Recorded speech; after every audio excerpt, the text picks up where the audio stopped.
Local body ఎన్నికల నోటిఫికేషన్పై high court stay ఇవ్వడం, వెంటనే ఆ నోటిఫికేషన్ను రాష్ట్ర ఎన్నికల సంఘం రద్దు చేయడం జరిగిపోయాయి. దాంతో తెలంగాణ స్థానిక సంస్థల ఎన్నికల నిర్వహణ గందరగోళంలో పడింది. ఈ నేపథ్యంలో ఎన్నికలు ఇప్పట్లో జరుగుతాయా? రేవంత్ ప్రభుత్వం ఏ నిర్ణయం తీసుకోబోతోంది? ఈ ప్రశ్నలు మిగిలున్నాయి. స్థానిక సంస్థల ఎన్నికల నిర్వహణ ఒక అడుగు ముందుకు, రెండడుగులు వెనక్కి అన్నట్లు తయారయ్యింది. బీసీ సామాజిక వర్గాలకు 42% రిజర్వేషన్లు కల్పించే విషయంలో ప్రభుత్వం ఎన్ని ప్రయత్నాలు చేసినా ఫలితం ఉండడం లేదని కాంగ్రెస్ నేతలు అంటున్నారు. చివరకు జీవో ద్వారా ఎన్నికలకు వెళితే ఎన్నికల కమిషన్ ఇచ్చిన నోటిఫికేషన్పై హైకోర్టు స్టే ఇవ్వడంతో ఎన్నికల ప్రక్రియ ఆగిపోయింది. ఇప్పుడు ఎన్నికలు జరుగుతాయా లేదా అన్న అయోమయం అన్ని పార్టీల స్థానిక నేతల్లో నెలకొంది. కౌంటర్ దాఖలు చేసేందుకు ప్రభుత్వానికి హైకోర్టు 4 వారాల టైం ఇచ్చింది. అయితే 4 వారాలు ఆగి కౌంటర్ దాఖలు చేసినా ప్రభుత్వంకు అనుకూలంగా కోర్టు తీర్పు వస్తుందన్న గ్యారంటీ లేదు.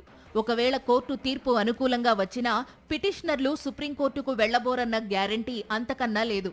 దీంతో ఎన్నికల నిర్వహణ అధికార కాంగ్రెస్కు కత్తిమీద సాములా మారింది. ఈ గొడవంతా ఎందుకు? పాత రిజర్వేషన్లతో ఎన్నికలకు వెళతామంటే బీసీ నేతలు ఒప్పుకునేలా లేరు. దీంతో స్థానిక ఎన్నికల విషయంలో ముందుకు పోతే నుయ్యి, వెనక్కి పోతే గొయ్యి అన్నట్లు తయారయ్యింది కాంగ్రెస్ ప్రభుత్వ పరిస్థితి. ఈ గందరగోళం నేపథ్యంలో కోర్టు ఆర్డర్ కాపీని అధ్యయనం చేసిన తరువాత సీఎం రేవంత్ రెడ్డి నేతృత్వంలో కీలక సమావేశం నిర్వహించాలని నిర్ణయించారు.